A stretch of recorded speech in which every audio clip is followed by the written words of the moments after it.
Our lights for this shot. They're going to leave soon. Okay, stand by. We're Here we go, starting guys. now. Stand by, please. Stand by. In 3, 2, 1. So, Judita, the greatest show on earth, as some like to call it, imminently upon us. Give us a sense of what we can expect.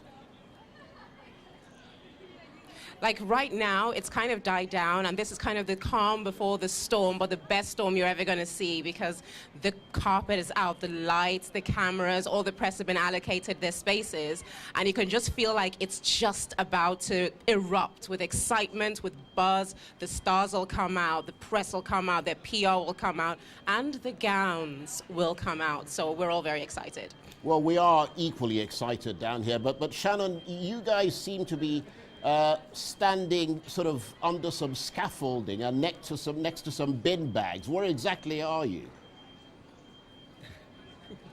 Yes, we are right at the end of the red carpet. So behind me, you'll see the stars will walk down this long red carpet, and then they will enter here, turn the corner, and go into the Dolby Theater where the show will begin. So we are under some scaffolding, under some plastic ceiling type of structure, just in case it rains, because they just had a big storm here in LA. So they're hoping that does not happen tomorrow, but just in case, they're prepared. Well, for your sakes, I hope it doesn't happen. But, Judita, tell us where you're going to be watching the awards from. I mean, will you be inside the theatre or really far away somewhere watching with binoculars? The press will actually have two locations. When we're out here on the red carpet, we're right in the thick of it, but once they go up those final red velvet stairs into the Dolby Theater, we'll be out in press trailers where we can watch the things go step by step, and then I can finally find out if Viola gets that Oscar. And of course, we'll be making sure that we give you updates throughout the night.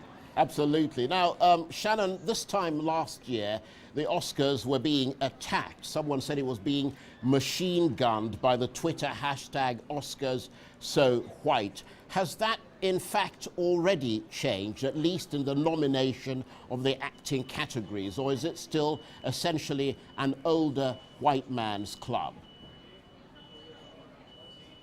Well, with Fences, Moonlight, and Hidden Figures totaling 15 nominations, people definitely are not tweeting hashtag #OscarsSoWhite this year. So things are slowly changing, but a lot of people are hoping that it's not just a fad, that this is not the only year that will happen, and then next year it'll go back to the same old thing.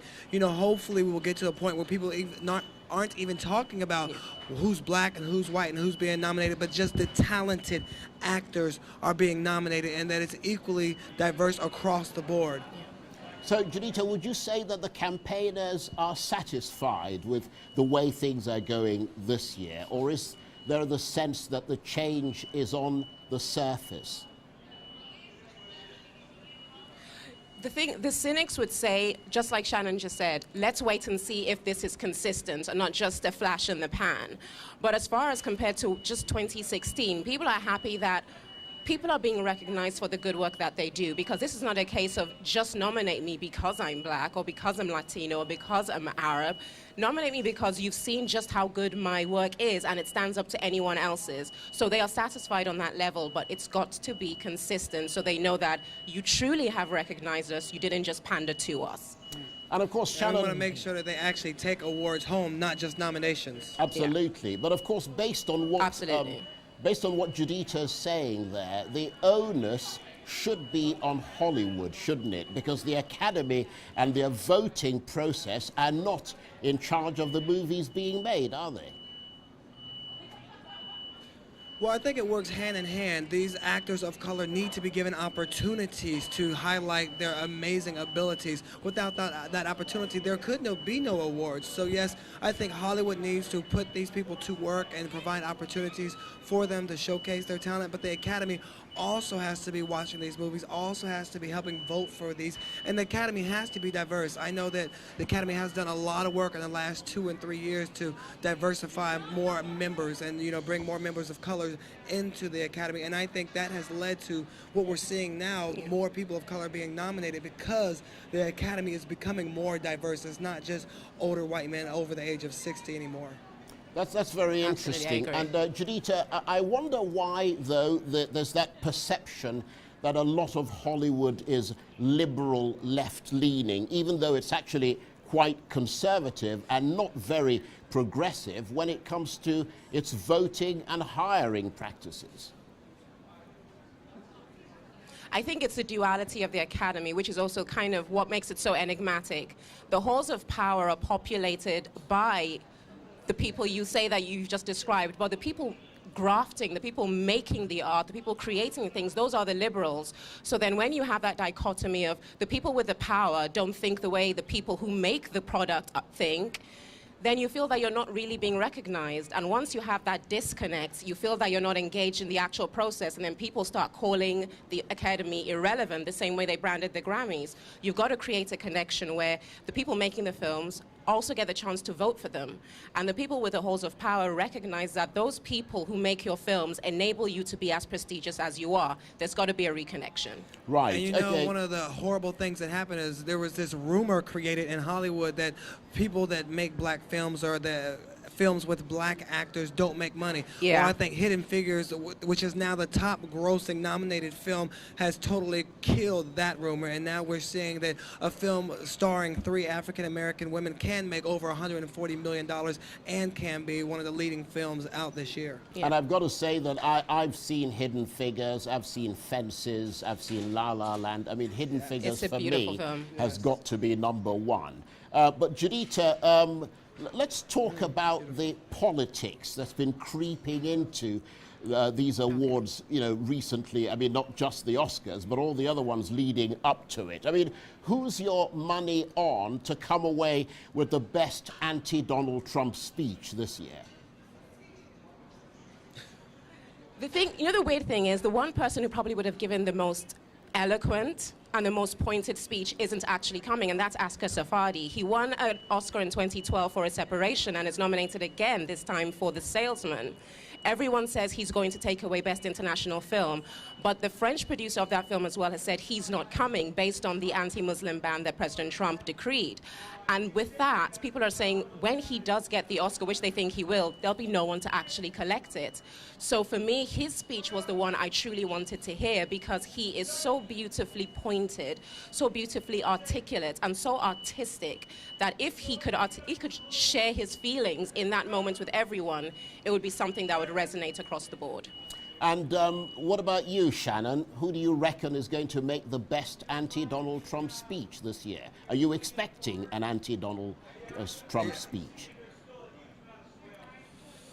I'm expecting several anti-Donald Trump speeches. I'm just not sure who's going to give the best one. If Meryl Streep wins, you know, I'm sure she's going to take to the stage and use that platform to make sure she makes her voice heard. You know, she did that recently in one of the other award shows, and I believe she could do it again. But some people are saying that Emma Stone's going to take that award instead, unfortunately. But if Meryl Streep does win, she will be tying Hepburn with the most Oscars ever won by an actress. She already has the most nominations with 21. So my fingers are still crossed for Meryl Streep to take that award. But I think, you know, one of the things that people forget is people have to be very careful with how they approach this because they don't want to totally alienate one crowd. So they have to be sensitive to how they address it and how they articulate their feelings. It has to be done in a very delicate and smart way. I'm going to throw out a wild card.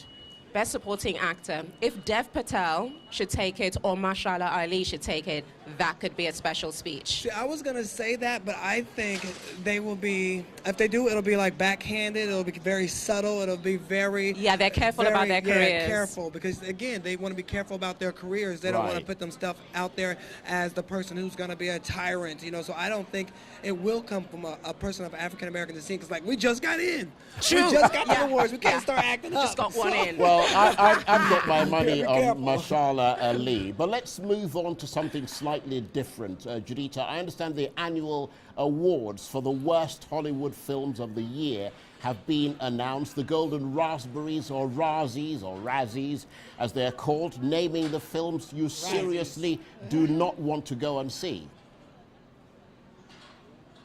I think it's very, very lucky because normally if you get somebody that's at the Oscars nominated to the Razzies, it doesn't look good.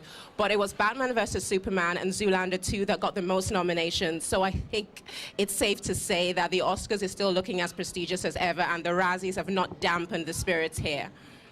Okay, I have to say that both of you are looking jolly good down there. We're expecting a lot of material from you, and I want to thank both of you very much indeed. You look like you're having fun. Shannon Lanier and Judita Da Silva, live there from Thanks, Charles. Los Angeles. Bye-bye. Thank you. There you go.